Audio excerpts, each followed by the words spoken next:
दोस्तों, अगर आपके पास सब कुछ है, लेकिन अगर आपका मन अशांत है, तो सब कुछ होने के बावजूद भी आपके पास कुछ भी नहीं है। दोस्तों, जब भी कोई व्यक्ति गौतम बुद्ध के संघ में सम्मिलित होना चाहता था, तो संघ में सम्मिलित होने के बाद उस भिक्षु को उसके मन पर नियंत्रण पाने और मन के शांत होने का अभ्यास कराया जाता था, ताकि वह भिक्षुक अपने अंदर की यात्रा कर सके और खुद इस संसार के कई गहरे रहस्य को जान सके। खुद को समझने के लिए सबसे जरूरी है अपने मन को और मस्तिष्क को शांत रखना। मन को शांत रखना सरल काम नहीं है, लेकिन नामुमकिन भी नहीं है। जब हमारा मन अशांत होता है, तब हम बड़े निर्णय नहीं ले पाते हैं और छोटी छोटी बातों के फैसले लेने में भी हम गलतियां करते हैं। हमारा मन उस काम को करने को भी राजी हो जाता है जो हम नहीं करना चाहते, और जो हम करना चाहते हैं वह हम कर ही नहीं पाते। ऐसा इसलिए होता है क्योंकि हमारा मन परेशान होता है और हम नहीं जान पाते कि वह क्या चाहता है। इसलिए जरूरी है कि हम अपने मन मस्तिष्क को शांत रखें और खुद को जानने की कोशिश करें कि हम क्या चाहते हैं और हमारे लिए क्या सही है और क्या गलत है।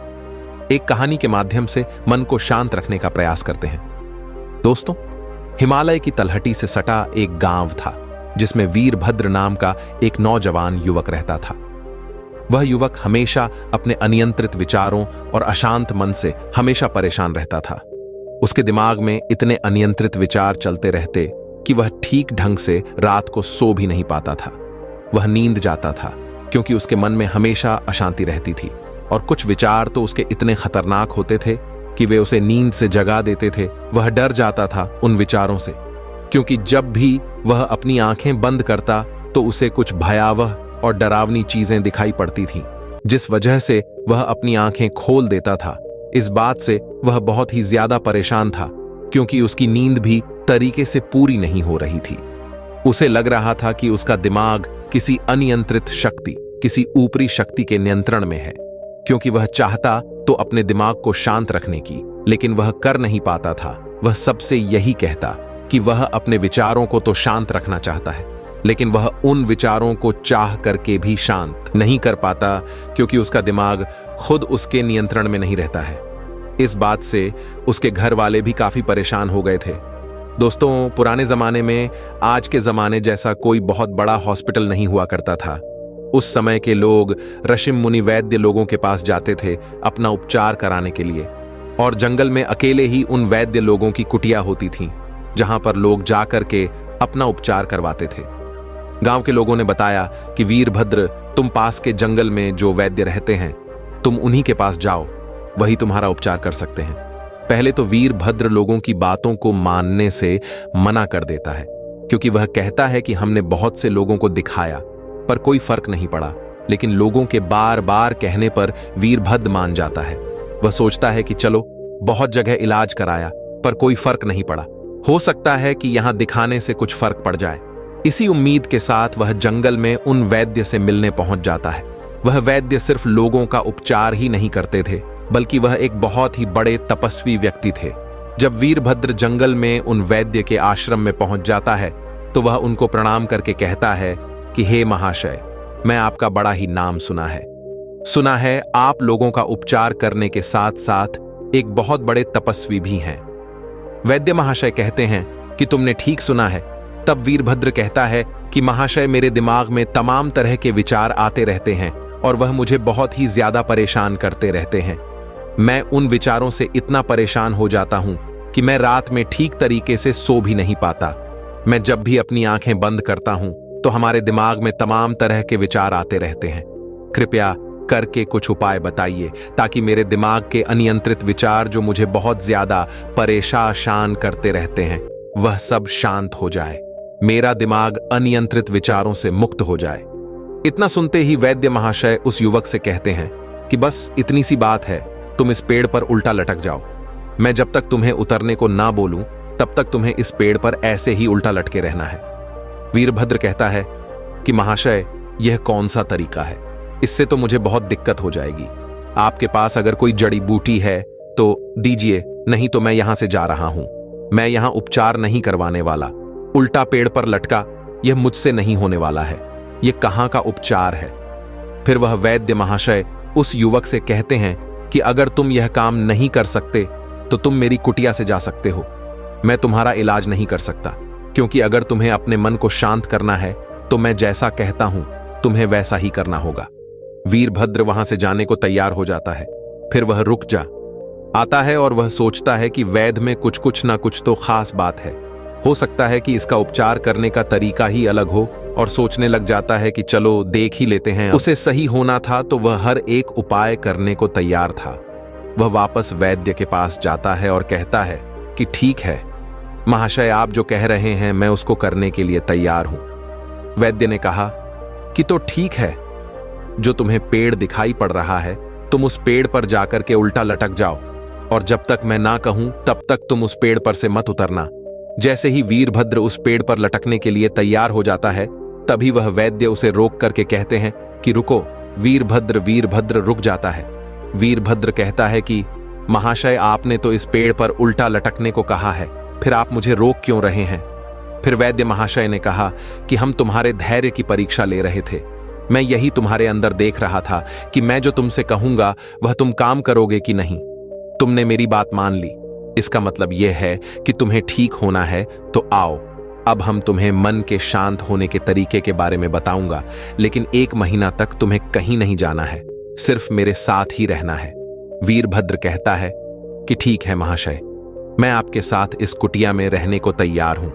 वैद्य ने कहा कि कल सुबह नहा धो करके सूरज निकलने से पहले ही तुम मेरी कुटिया के सामने उपस्थित हो जाना। वीरभद्र अगले दिन वैसा ही करता है। वह रात को जल्दी सो जाता है और सुबह सही समय पर उठ करके स्नान करके वैद्य महाशय की कुटिया के सामने उपस्थित हो जाता है।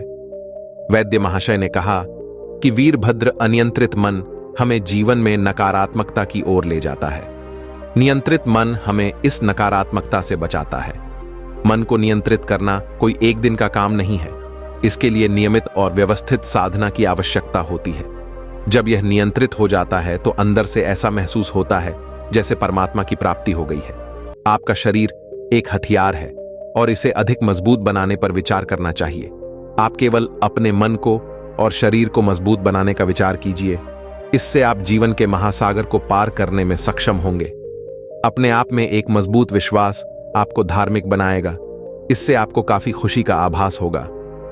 वैद्य ने कहा कि मन को शांत रखने के 7 सूत्र होते हैं, जो मैं तुम्हें बता रहा हूं। तुम एक एक करके उन सूत्र को समझना, और अगर तुम समझ गए तो तुम बिना दवा के भी अपने मन को शांत कर लोगे। वैद्य महाशय ने कहा कि मन को शांत रखने का पहला उपाय है, जो हो रहा है उसे होने दो, जो बह रहा है उसे बहने दो। वैद्य महात्मा ने कहा कि वीरभद्र, कभी कभार कुछ चीजें हमारे अनुसार नहीं होती हैं और हम फिर उन चीजों को अपने हिसाब से करने के लिए अथक प्रयास करते हैं, लेकिन हम उस चीज में हारने लगते हैं। हमारे चाहने पर भी वह चीज हमारे हिसाब से नहीं होती है, और जब चीजें हमारे हिसाब से नहीं होती हैं तो जाहिर सी बात है कि हमारा मन अशांत ही रहेगा। अब जैसे मैं तुमसे कहूं कि इस समय गर्मी बहुत पड़ रही है और अगर तुम चाहो कि ठंडी ठंडी हवा बहने लगे तो यह तो असंभव है, क्योंकि हमारे चाहने से इतनी जल्दी यहां जंगल में ठंडी हवा नहीं बह सकती है। ठंडी हवा तो यहां तब बहेगी जब यहां भौगोलिक परिवर्तन होगा, वातावरण में परिवर्तन होगा, तभी जाकर ठंडी हवा बहेगी। लेकिन अगर हम यह सोचे कि ठंडी हवा बहने लगे और हमारी गर्मी मिट जाए, तो ऐसा होना असंभव है। हमें यह काम करना, खुद को मौसम के हिसाब से ढालना है, तभी तो हम इस गर्मी से बच सकते हैं। तो बार व्यक्ति के साथ भी ऐसा होता है कि वह चाहता तो है कि चीजें उसके हिसाब से हो, लेकिन चीजें उसके हिसाब से होती ही नहीं। तो ऐसे समय में व्यक्ति को खुद उसके हिसाब से खुद को डालना चाहिए, क्योंकि अगर हम वातावरण के हिसाब से, परिवेश के हिसाब से खुद को नहीं डालेंगे तो हम बहुत ही पीछे हो जाएंगे और हम हमेशा परेशान रहेंगे और हमारा मन कभी भी शांत नहीं रह पाएगा। इसलिए वातावरण को, परिवेश को बदलने की कोशिश मत कीजिए। चुपचाप बैठ जाइए और मन को भटकने दीजिए। जहां जाना चाहता है उसे जाने दीजिए, बहते झरने की तरह उसे बहने दीजिए। आप अपने आप पर दृढ़ विश्वास रखिए कि आप अपने मन को सभी दिशाओं में देख रहे हैं। अगर आप उसे रोकने का प्रयास करेंगे तो मन बेचैन होने लगेगा। इसलिए शांति से बैठ जाइए और उसे बहते नदी की तरफ अपने मन को बहने व जहां जा रहा है उसे जाने दीजिए। उसे रोकने का प्रयास मत कीजिए। धीरे धीरे जब विचार आपके दिमाग में बहने लगेंगे, तमाम विचार उठने लगेंगे। विचारों का सैलाब आपको परेशान भी कर सकता है, लेकिन ध्यान रहे कि आप उन किसी भी विचार पर विचार मत कीजिए। विचारों को आने और उन्हें जाने दीजिए, और थोड़ी देर बाद आप अनुभव कर पाएंगे कि विचार आया और चला गया, फिर दूसरा विचार आया और वह भी चला गया। ऐसे करते करते कई सारे विचार आएंगे और वह बिना आपको परेशान किए हुए चले जाएंगे, और एक समय के बाद आप यह अनुभव कर पाएंगे कि विचार आया और चला गया, फिर दूसरा विचार आया और वह भी चला गया। ऐसे करते करते कई सारे विचार आएंगे और वह बिना आपको परेशान किए हुए चले जाएंगे, और एक समय के बाद आप अनुभव कर पाएंगे कि अब आपके दिमाग में उतने विचार नहीं आ रहे हैं जितने कि पहले आते थे। अब आपका मन धीरे धीरे शांत होने लगा है। इस समय आप सभी सांसारिक मोह माया या रिश्ते को त्याग। कुछ बाद आप देखेंगे कि आपका मन शांत झील की तरह शांत हो रहा है। यह प्रक्रिया मन के भटकने की गति को धीमा कर देती है। प्रत्येक दिन इसकी साधना कीजिए और अपने आप को पहचानिए। समय के साथ आपका मन आपके नियंत्रण में होगा। ध्यान का अर्थ है कि आपने अपने मन पर काबू पा लिया है। ध्यान मन में आने वाली सभी विचार, तरंगे और दुनिया भर की मोह माया से निजात दिलाता है। इससे आपकी चेतना का विस्तार होता है। हर बार जब आप ध्यान करेंगे तो आप अपने विकास पथ पर अग्रसर होंगे। बाहरी और आंतरिक सभी इंद्रियां मनुष्य के नियंत्रण के अधीन होती। कड़ी साधना के जरिए ही मनुष्य उस मुकाम को हासिल कर पाता है जहां वह प्रकृति के आदेशों, इंद्रियों के खिलाफ अपने मन को एकाग्रचित कर सकता है। वैद्य महाशय ने कहा कि मन को शांत रखने का दूसरा सूत्र है, अपने काम से काम रखो, किसी दूसरे के काम में टांग मत बढ़ाओ। वैद्य महाशय ने कहा कि यह बात जितना सुनने में आसान लगती है उतना ही कठिन भी है। अगर तुम बेवजह दूसरों के कामों में दूसरों के बारे में सोचोगे तो तुम हमेशा परेशान रहोगे। तुम्हारा मन हमेशा ही अशांत रहेगा। इसलिए ज्यादा जरूरी है कि तुम अपने मन को शांत रखने के लिए खुद पर ध्यान दो और खुद के कामों को कैसे अच्छा किया जाए इसके बारे में सोचो। अगर तुम खुद के बारे में सोचोगे तो ही तुम आगे बढ़ पाओगे। लेकिन अगर दूसरों के बारे में, दूसरों की जिंदगी में क्या चल रहा है, इस बारे में अगर तुम जितना ज्यादा विचार करोगे तो तुम हमेशा परेशान रहोगे। तुम्हारा मन हमेशा ही अशांत रहेगा। इसलिए अगर तुम्हें अपने मन को शांत रखना है तो तुम्हें खुद पर ध्यान देना है। खुद को कैसे आगे बढ़ाया जाए इस पर ध्यान लगाना है। दूसरों के कामों में तुम्हें टांग नहीं बढ़ानी है। दूसरों की जिंदगी में क्या चल रहा है तुम्हें इससे मतलब नहीं है। वैद्य महाशय ने कहा कि मन को शांत रखने का तीसरा उपाय है कि पहचान पाने की लालसा छोड़ दो। वैद्य महात्मा ने कहा कि अगर तुम्हें अपनी जिंदगी में सफल होना है, मन को शांत रखना है, तो तुम दूसरों से यह आशा मत रखो कि लोग तुम्हारा सम्मान करेंगे कि नहीं। जब तुम दूसरों से पहचान पाने की लालसा रखो तो यह उम्मीद तुम्हें बहुत दुख देगी, क्योंकि जब तक तुम खुद के लिए नहीं काम करोगे तब तक तुम्हें पहचान कहां से मिल सकती है। लोगों का क्या, लोगों का तो काम ही है कि आपको नीचा दिखाना। वह कभी नहीं चाहेंगे कि तुम अपनी जिंदगी में आगे बढ़ पाओ। इसलिए वीरभद्र, अगर तुम्हें पहचान पाना है तो दूसरों से इसकी आशा मत रखो। वैद्य ने कहा कि वीरभद्र, मन को शांत रखने का चौथा तरीका है कि माफ करना और कुछ बातों को भूल जाना सीखो। वीरभद्र, कई बार होता है कि हम लोग कुछ बातों को भूल ही नहीं पाते। हम उन्हीं पुरानी बातों को सोच सोच करके परेशान होते रहते हैं। हम उन बातों को भूलना ही नहीं चाहते। किसी ने हमसे बीते समय में कुछ बातें कह दी हैं और हम उन बातों को अपने दिमाग में बैठा लिए हैं और उन बातों पर बार बार विचार करते रहते हैं। और जितना हम उन बातों पर विचार करते हैं हम उतना ही ज्यादा परेशान होने लगते हैं। इसे ऐसा समझो कि एक मीठा जहर होता है जो कि हमें अंदर ही अंदर मारता रहता है, लेकिन हमको इसका पता नहीं चल पाता।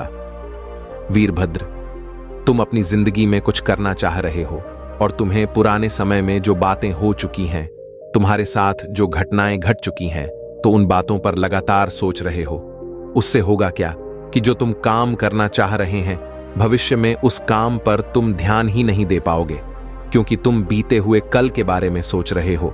और जब तुम बीते हुए कल के बारे में सोचोगे तो तुम हमेशा ही पीछे रहोगे, आगे कभी नहीं जा पाओगे। इसलिए कोशिश करो कि जो बातें बीत चुकी हैं उनको भूल जाओ, क्योंकि वह बातें सिर्फ और सिर्फ आपको परेशान ही करेंगी, आपको फायदा देने वाली नहीं है। वैद्य ने कहा कि मन को शांत रखने का 5वां तरीका है लंबी और गहरी सांस ले। जब भी तुम्हारा मन अशांत होने लगे तो तुम गहरी और लंबी सांस लेने का प्रयास करो। यह मन को शांत रखने का अचूक और सरल उपाय है। जब तुम अपना ध्यान सांस लेने पर केंद्रित करते हो तब तुम्हारे मस्तिष्क में अच्छे रसायन स्रावित होते हैं जो मन को नियंत्रित करने और हमको खुश रखने में बेहद अहम भूमिका निभाते हैं। जब भी आपका मन अशांत हो तो आप 10 बार गहरी लंबी सांस लेना शुरू करें और जब तक संभव हो सके सांस को रोकने के बाद धीरे धीरे इसे छोड़ दें। सांस भरते वक्त अपना ध्यान फेफड़ों पर केंद्रित करना चाहिए। ऐसा करने से मन और मस्तिष्क में भावनात्मक विचार नहीं आते हैं और शांति का अनुभव होता है। वैद्य ने कहा कि मन को शांत करने का छठा उपाय है योग करना। यह बात जो सभी जानते हैं कि योग से न सिर्फ तन बल्कि मन भी स्वस्थ और शांत रहते हैं। इसलिए मन को शांत करने के लिए योग करना एक बेहतरीन उपाय है। नियमित रूप से योग करने से व्यक्ति हेल्दी रहता है। शांत दिमाग और मन के लिए शरीर का स्वस्थ होना बहुत ज्यादा जरूरी होता है। इसलिए प्रतिदिन कम से कम 30 मिनट तक योगा जरूर करना चाहिए। ध्यान केंद्रित करें किसी चित्र पर या किसी वस्तु पर। अपना ध्यान केंद्रित जरूर करें। यह उपाय मेडिटेशन की तरह काम करता है, लेकिन इस उपाय में किसी शब्द विचार को सोचने और सुनने की जगह केवल शांति या खुशी देने वाले दृश्य और वस्तु पर अपना ध्यान केंद्रित करना है। जैसे आप सुबह उठे और उस वस्तु को देखें जिसे आप पाना चाहते थे तो आपका मन अपने आप खुशी से झूम उठेगा। वैद्य महाश ने कहा कि वीरभद्र मन को शांत रखने का 7वां और अंतिम उपाय है कि हमेशा सकारात्मक रहे। आपका मन जब भी परेशान होता है तो नकारात्मक विचार आपके दिमाग हावी होने लगते हैं। इसलिए जरूरी है हमेशा सकारात्मक विचारों पर ध्यान केंद्रित करें। ऐसा करने से आपका मन शांत होगा और अच्छे नतीजे हासिल होंगे। जब आप हमेशा सकारात्मक रहते हैं और जीवन के प्रति सकारात्मक विचार रखते हैं तो आप कामयाबी भी हासिल करते हैं और ऐसा होने पर आपके मन को खुशी मिलती है और आपका मन भी शांत रहता है। दोस्तों, यह 7 उपाय अगर आप अपनी जिंदगी में अपनाते हैं तो आपका भी मन शांत रहेगा और जब आपका मन शांत रहेगा तो आप भी जीवन की खुशी का अनुभव कर पाए। आप भी आनंदमय जीवन बड़ी आसानी से व्यतीत कर लेंगे।